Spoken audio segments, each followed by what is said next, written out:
¿Cómo es ser Data Science? ¿Qué es lo que hace exactamente un Data Science? ¿Y qué tendrías que hacer vos para poder formarte en esta profesión? En este video vamos a hablar exactamente de todo lo que tendrías que saber acerca de esta profesión, cómo tendrías que hacer para formarte, cuánto se paga en esta profesión, cuáles son las cosas más importantes a saber. Para eso vamos a entrevistar a un profesional del área que nos va a contar todo lo que necesitamos saber. Podés hablarle al entrevistado, que te voy a dejar su LinkedIn acá abajo en la descripción, así que míralo hasta el final porque hay mucha información que no podés perderte. Bienvenidos a Trabajo Stage. Justamente en este canal lo que hacemos es intentar difundir este tipo de profesiones del mundo IT, así que si te interesa te invito a que te suscribas y también puedes dejar tu duda en los comentarios que te la vamos a estar respondiendo. Y si querés hacer alguna donación para que yo pueda seguir haciendo este contenido y llevar a cabo este proyecto, tenés más información en la descripción que me serviría muchísimo. Ahora sí, vamos directamente con el video. Ahora sí, estamos acá con Ignacio y vamos a hablar acerca de cómo es ser Data Science. Bienvenido, Ignacio. Gracias, Manuel. Gracias a vos por estar acá, Igna. Igna, si querés, comentá un poquito de quién sos vos y a qué te dedicas. De formación original, si tuviese que decirlo desde el lado académico, soy economista. Entré hace un tiempo a trabajar ya bastante al mundo de lo que antes era estadística, ahora renombrado Data Science. Y laboralmente me desempeño ahí dentro de un equipo de mejora de productos y mejora de procesos en Data Science. Y por otro lado, soy profesor ahí en algunas de las plataformas que hay dando vuelta de learning, también de los cursos de Data Science, Data Analytics y Data Engineering. Te quería preguntar, ¿cómo definirías vos a lo que es hoy en día esto? Y me gustó esto que dijiste, que antes era estadística, ahora se le dice Data Science. ¿Qué es esto de ser Data Science? Data Science tiene dos componentes, dos pilares sobre los cuales se construye. Por un lado, la estadística. Si estuviésemos teniendo esta charla hace 5 o 10 años, hablaríamos de una estadística más pura. Y otra pata de programación. La conjugación de ambos conceptos, de ambas ideas, llevó a lo que hoy es el Data Science. Hoy el Data Science es una persona que tiene puntos de encuentro con un programador, porque obviamente trabaja con código mayormente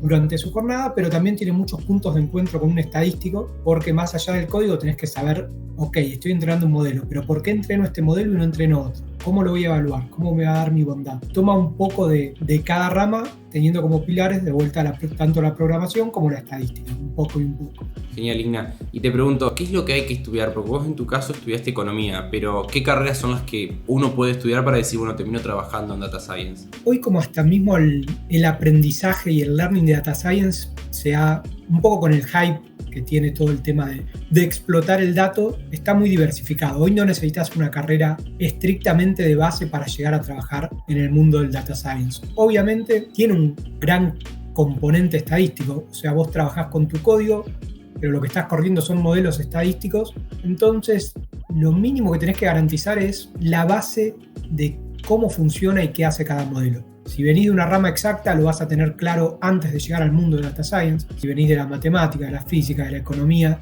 ya entendés el modelo per se, pero no es una condición sine qua non. Podés llegar de un mundo completamente disímil, de una ciencia mucho más hasta social, si querés. Es decir, bueno, tengo el conocimiento necesario de lo que hace el modelo, después codearlo es la parte simple, digámoslo. De vuelta, no es una carrera mínimamente necesaria, sí un conocimiento de entender los modelos, ¿sí? No solo programar, sino saber qué estás programando y para qué, ¿sí? Porque después en código son 10 líneas, pero bueno, entender qué es lo que están haciendo esas 10 líneas de código. Tal cual, muy importante esto que decís. Para bajarlo un poco a tierra para aquellos que estén quizás con muy poco conocimiento del área, ¿a qué le llamás a esto de por qué hay que programar, qué hay que programar y sobre todo qué son este tipo de modelos para poder llevarlo a tierra? El mundo del Data Science está completamente embebido en el Machine Learning. Hoy por hoy lo que se busca dentro del Data Science es automatizar procesos, mejorar procesos, buscar modelos y demás. Dentro de esos modelos depende la rama en la que estés abocado, ¿sí? Donde te estés desarrollando, donde quieras desarrollarte. Puede ser que termines trabajando con modelos de regresión, donde quieras predecir algo puntual, ¿sí? Un valor puntual. Puede ser que lo que quieras terminar determinando son clases, y ahí te irías hacia el mundo de la clasificación. Y como el tercer componente en cuanto a los modelos mainstream, por decirlo de alguna manera, son todos aquellos de clusterización que son más exploratorios. Tenés como 3 grandes ramas a atacar, no las únicas, obviamente hay muchas más, pero que en cuanto al share del tiempo del Data Science suelen ser menores. Uno buscaría modelos para estimar valores puntuales, forecastear valores, que sería la regresión, para clasificar instancias, que sería el mundo de la clasificación, o para encontrar patrones que no estén a la vista, que uno cuando se acerca al dato no lo ve, que sería el mundo de la clusterización. La clusterización te ayuda cuando explorás algo sin saber bien cómo encontrarlo. Sí lo que estás buscando, pero no tenés tan claro el camino de cómo encontrarlo. Bien, bien. ¿Podrías dar un ejemplo de cada uno? ¿De un ejemplo práctico? Sí, a ver, el mundo de la regresión, vamos a poner los ejemplos que más se usan en el learning, los que más se pueden cursar las personas que llegan al mundo del data science y hacen un curso, una carrera o lo que fuese. Creo que el más divulgado en el mundo de la regresión es, por ejemplo, poder forecastear o predecir el precio de una casa a partir de las características que tiene. Hay muchos datasets de aprendizaje que van sobre lo mismo y son datasets que te dan 20 características descriptivas de una casa, ¿sí? La superficie, la cantidad de ambientes, el barrio donde está localizada, el espacio, si tiene parque o no tiene parque. Bueno, y con todo eso vos debieses poder desarrollar un modelo ante un set de casas de las que conoces el precio, que es donde vos lo vas a buscar, para que si el día de mañana te llega una nueva instancia, vos tenés las características, corres el modelo y te dice esta casa debiese valer tanto. Como que vos buscás con tu dataset de entrenamiento un modelo que te ayude a predecir el precio de nuevas casas de las cuales no lo vas a tener. Eso iría por el mundo de la regresión.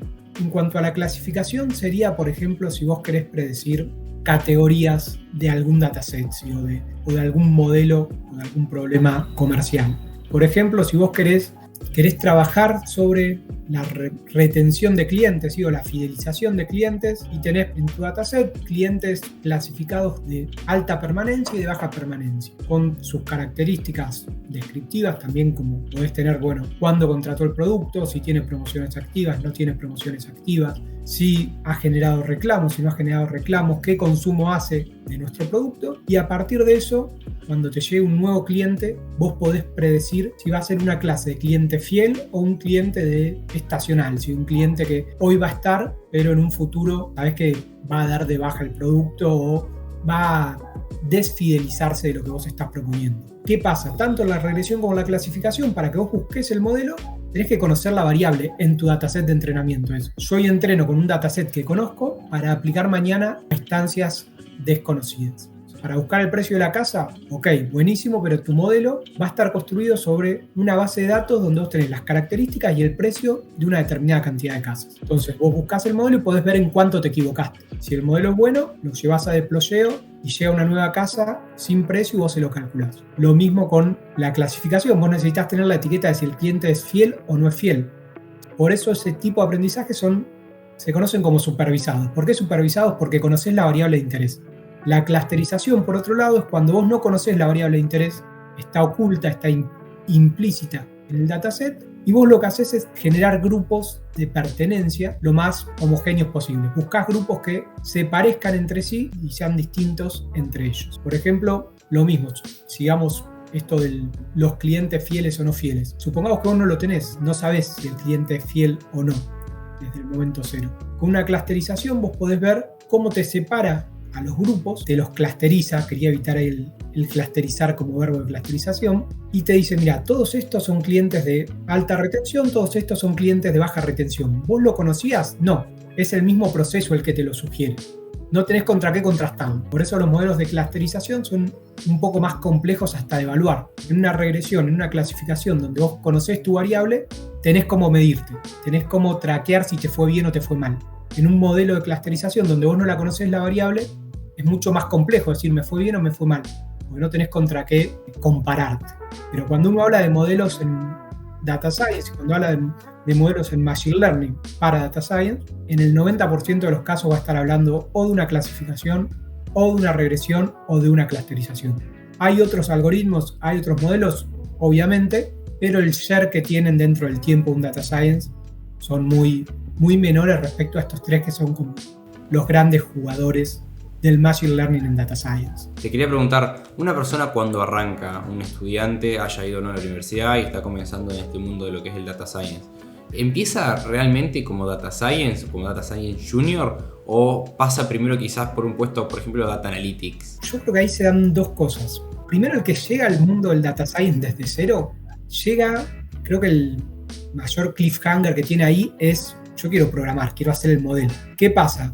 Cuando vos entrás y vas directamente al modelo, es como que quedás un poco abstraído del resto del negocio. Un data science no tiene como prioridad la estrategia de negocio, no es su skill más fuerte desarrollar una estrategia de negocio, sino que su skill más fuerte es dar soluciones a problemas o a consultas puntuales. Entonces, podés empezar como Data Science Junior. Sucede, si me preguntás a mí desde mi experiencia, entrar como Analytic te da primero una visión de negocio que después te sirve para aplicar en la búsqueda. Si separásemos los mundos en qué skill tiene un Data Analytics, qué skill tiene un Data Science, uno pensaría en un Analytics mucho más vinculado al negocio, al conocimiento del negocio y al conocimiento de los clientes, y un Data Science mucho más abocado al modelo duro, a modelar soluciones. Eso es si los queremos separar. En la práctica, uno no puede estar sin el otro. Si vos buscás el mejor modelo y no lo encajás en el contexto de negocio, te puede haber dado una métrica genial, pero el modelo nunca va a usarse.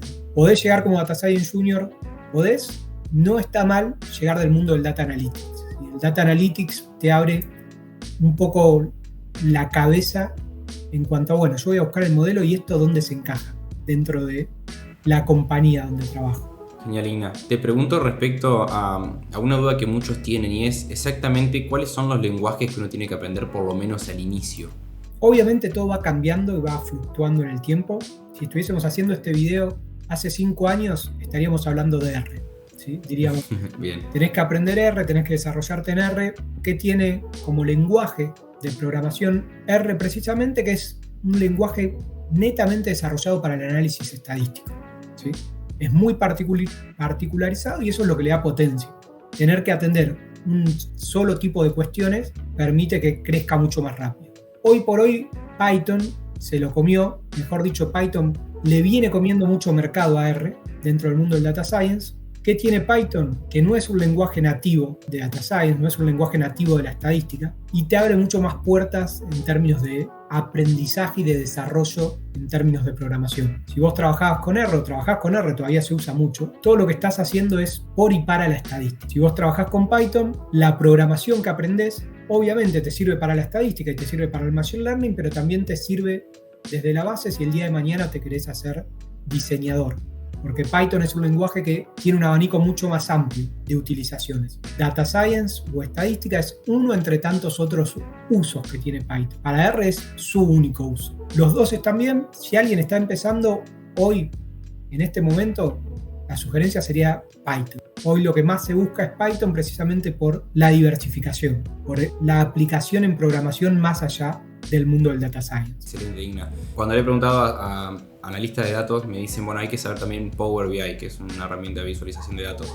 ¿Esto tiene que saberlo también en Data Science? ¿Es interesante que lo sepa? No sería mandatorio, no te diría un Data Science tiene que saber Power BI o Tableau, cualquiera de ahí de las dos. Python incluso tiene su propia versión de tableros de visualizaciones, que son los Dash, pero hoy por hoy la mejor manera de entrar visualmente y de mostrar visualmente un resultado va por el Power BI, va por Tableau, porque de vuelta son herramientas que están particularmente diseñadas para eso. Tienen muchos skills, la interfaz es mucho más amigable, la interacción del usuario es mucho más amigable que un dashboard de Python. Entonces, no es algo mandatorio para un cientista de datos conocer Power BI o Tableau, sí es algo deseable y hasta recomendado. El mejor desarrollo que vos hagas y lo tengas que presentar, todo termina entrando por los ojos, cliente, sea un cliente externo o interno, y en visualizaciones, Power BI y Tableau están un escalón por encima de los dashboards de Python, que es lo nativo de tableros dentro del mundo del Data Science. Te hago una pregunta, ¿cómo está, bajo tu opinión, actualmente el mercado? Yo creo que el mercado en sí, de todo lo que está relacionado con el dato, de todos los roles vinculados a la explotación del dato, tuvo un crecimiento exponencial en el último tiempo, ¿sí? ¿Para qué se debe eso? ¿Por qué hoy tiene este boom y no lo tuvo antes? Básicamente porque hoy la disponibilidad de información es mucho mayor, el acceso a la información es mucho mayor, es mucho más dinámico, mucho más ágil. Entonces, datos que antes eran inaccesibles o eran muy tediosos o muy manuales, hoy están no de libre acceso todo, pero están dando vuelta y se hace necesario estructurarlo, decir, bueno, yo tengo la información, la tengo que explotar. Si tengo una información disponible, hay que buscar un uso. Eso hizo que, sobre todo lo que fueron más las ramas de tecnología y demás, haya un boom de búsqueda laboral más desde la demanda que desde la oferta. En los últimos años, yo no creo que hoy esté bajando, sino como que se está sincerando un poco más. Como que está mostrando que tampoco es una curva de pendiente positiva que nunca va a llegar a su techo. Sigue creciendo, pero ya el ritmo es menor que si lo vemos hace 1 o 2 años atrás. Y de vuelta, todo lo que estuvo pasando no hace tanto con las tecnológicas va un poco por ese sinceramiento. No es que necesiten menos gente, sino que quizás en el boom y en la burbuja se contrató de más. Dijeron, bueno, hay que explotar el dato, armemos equipos gigantes. Y después se dieron cuenta, bueno, quizás hay más roles abiertos de los necesarios para cumplimentar. No descubrimos nada si decimos que va a seguir habiendo demanda de roles vinculados al dato, sea de Data Analytics, sea de Data Science, sea de Data Engineer, sea de Data Governance. No hay que asustarse por esto de decir, bueno, si alguien se acerca al mundo del Data Science, capaz se acercó a este mundo hace 2 años y vio que se demandaba por todos lados y ahora la demanda bajó un poco, bueno, tampoco tenerle miedo a eso. Va a seguir, solo que una tendencia más normal, ¿sí? Como sucede en cualquier ramo. ¿Sentís que habrá influenciado o influenciará en algún futuro lo que es el surgimiento de las inteligencias artificiales en el rubro específicamente, o es simplemente una herramienta que van a poder utilizar ustedes? Hoy por hoy, el largo plazo dentro de lo que es inteligencia artificial es un mundo desconocido para todos, ¿sí? Hoy estamos teniendo esta conversación y ChatGPT no es que lo conoce cualquier persona, pero a gran parte lo escuchó nombrar, aunque no lo haya usado, aunque no lo haya consumido. Y hace 6 meses, porque el último ChatGPT, que fue el que le dio el boom publicitario, tiene 6 meses. Pareciera que tiene 2 años, pero tiene nada más que 6 meses. Hoy por hoy yo creo que es más una herramienta complementaria que algo que venga a suplantar el rol del científico de datos. Quizás en un año volvemos a conversar y decimos, sí, realmente lo vino a reemplazar. Pero ¿qué pasa? Cualquier inteligencia artificial generativa, que son todas estas que generan contenido, de ahí viene su nombre, los límites y los grises todavía no los conocemos. Ha habido una tendencia de buscarle errores a ChatGPT, ¿sí? De encontrarlo en no una mentira, pero sí en algo que no sea completamente fiel. Ante algo muy puntual, es fácil darse cuenta del error. Pensémoslo en la búsqueda de un modelo, que es algo mucho más teórico. Entonces, puede que exista el error, pase desapercibido. Por eso es que vinculamos todo esto del Data Science a decir, bueno, no es solo programación. ChatGPT hace un montón de programación. Si vos le pedís un código que te desarrolle un modelo para un algoritmo de regresión y te lo va a desarrollar. Ahora, no le da contexto, no lo pone en situación. Te da la teoría, te da el código, perfecto. Ahora, ¿ese código resuelve realmente tu problema o no? Es algo que queda en el analista. Que te puede servir, te puede apalancar y te puede ayudar en algunas cuestiones, pero si vos trabajás en una compañía X, ChatGPT no te va a cubrir todos los errores que pueden llegar a aparecer en la base de datos de tu compañía. Eso no te lo va a solucionar. Entonces ahí es donde el rol del analista es fundamental y va a seguir siendo fundamental.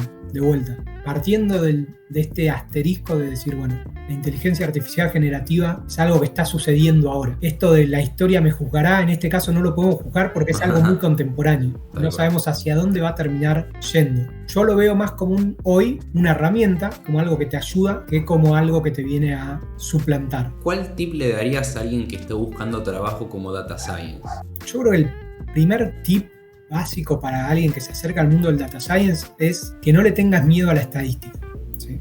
Si te gusta la programación pero no te gusta la estadística, que es completamente válido, sabe que en Data Science vas a tener que challengearte en esa parte.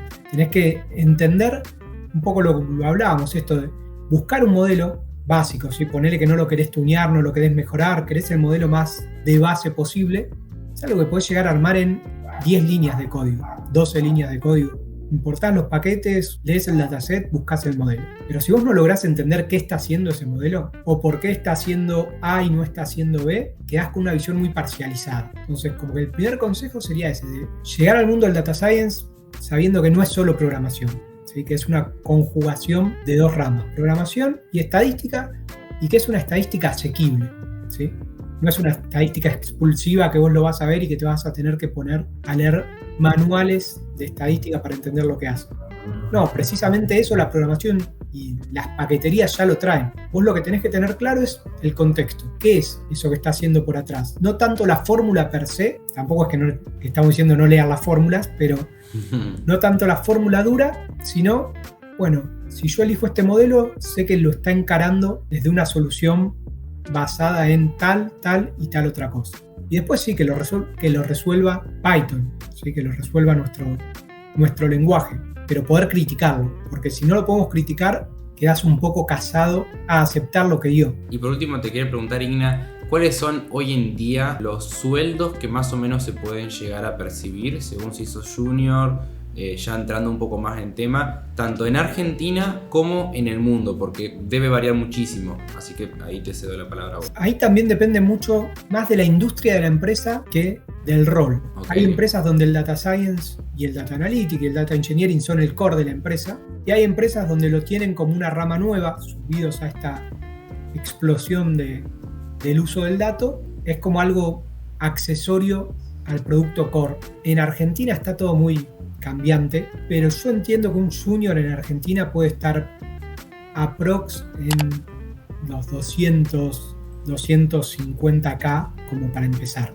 Poco más, poco menos, ya te digo, depende también mucho de la industria y qué rol tenga el cientista de datos. En todo lo que es esa idea que está de moda y completamente válida de, bueno, trabajar para afuera. Si yo quiero trabajar como científico de datos, pero aplicar en oportunidades laborales afuera. Es difícil comparar sueldos por la moneda, por la frecuencia y demás. Lo que hay que tener claro cuando se trabaja hacia afuera es, bueno, ¿qué rol voy a cumplir? Tenés la oportunidad de trabajar para una empresa del exterior como científico de datos encajado dentro del plan de negocios.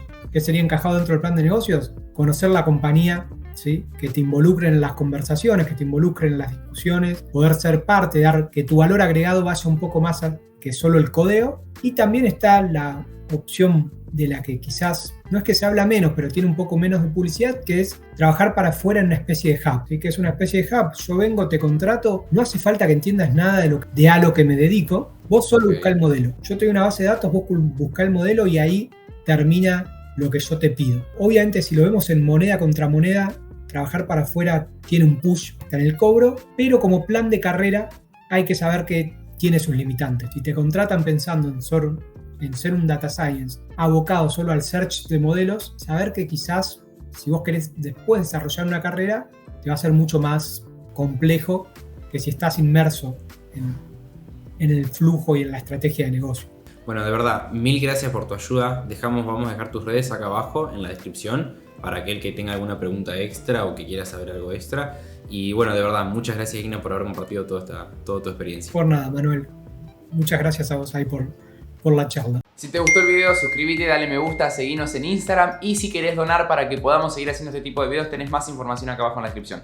Mírate estos videos que te dejo acá que están muy pero muy buenos. Nos vemos.